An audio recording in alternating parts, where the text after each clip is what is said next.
Так, це до того відео, що посторонній звук в мотоциклі. Розібрав я, значить, корзину, не в закльопках діло. Закльопки всі на місці, все ціле.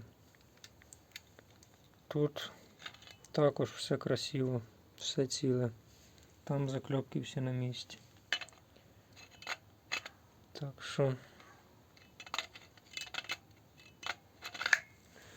Так що так от.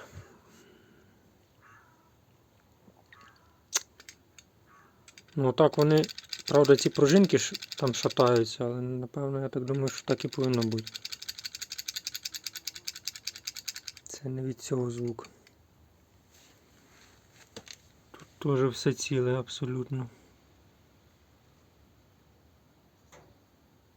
Так що, походу, зі сторони генератора треба дивитися.